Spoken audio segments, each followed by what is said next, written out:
যাত্রা কাহিনীর আরো একটি ছোট্ট পর্বে সকলকে ওয়েলকাম। দিস ইজ হ্যালং বে, ভিয়েতনাম। ফেলোশিপ ট্রিপ ছিল, তাই খুব একটা ভিডিও করার সুযোগ আমার হয়ে ওঠেনি। চুপচাপ বসে থাকা আর মন ভালো লাগার মতো অনেকখানি সময়। ও সাথে পড়াশোনাটাও আছে।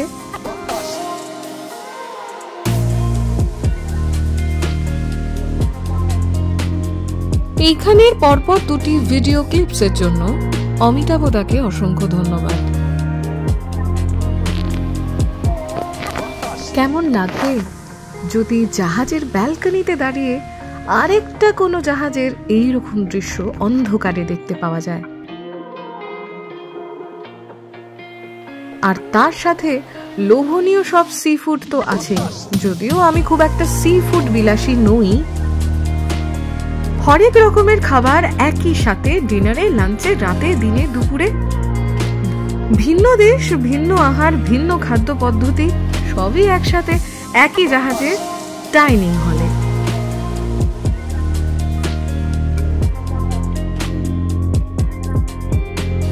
হ্যালং বের প্রত্যেকটি জাহাজই সুন্দর হলেও আমাদের জাহাজটি কিন্তু একেবারে অন্য রকমের সুন্দর ছিল। হ্যালং বের প্রত্যেকটি জাহাজই আধুনিক উপকরণ দিয়ে সাজানো। আমাদের জাহাজটি তার থেকে ব্যতিক্রম তো ছিল না, বরঞ্চ নানাবিধ একটু উপরই সুযোগ সুবিধাও ছিল।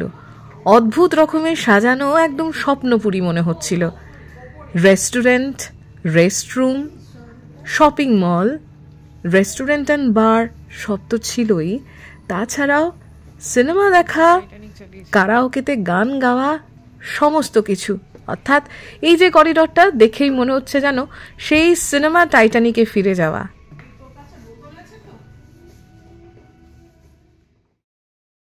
আর এটা ছিল আমাদের রুম।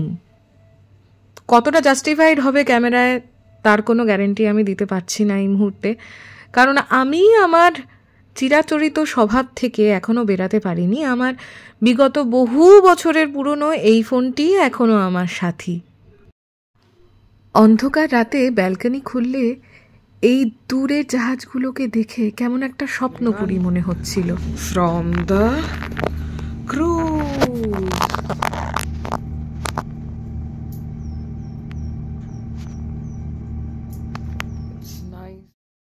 ক্রুজ থেকে সানরাইজের এই দৃশ্যটা টাইম ল্যাপস করার লোভ সামলাতে একদম পারলাম না।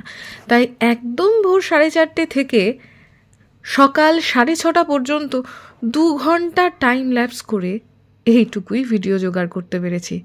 কিন্তু তাতে আনন্দ হয়েছে অনেকটা, আর সেটা ভাগ করে নিতে পেরে আমার লাগছে অনেকটা ভালো।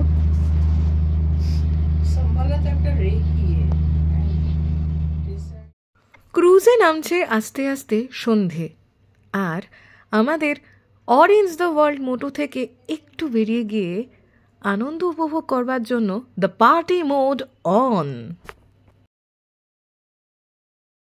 আমাদের ভারতীয়দের টেস্ট বাড অনেকটাই আলাদা হলেও কফিটা ক্রুজের কিন্তু মারাত্মক ছিল। এতটাই ভালো অ্যারোমা যে আমিও কফির প্রেমে পড়ে গেলাম।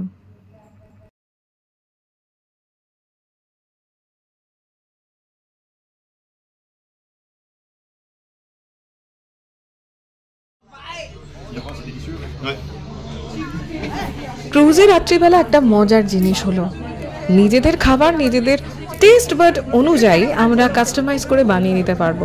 কিন্তু বিশ্বাস করুন, আমি যেহেতু একদম সামুদ্রিক খাবার বিলাসী নই, আমি সাহসই পেলাম না।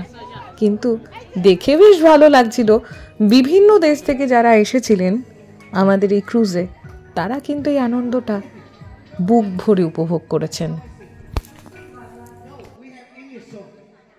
আর এইভাবে কেটে গেল হ্যালং বেতে কাটানো আমাদের সুন্দর প্রথম দিনের পর্ব।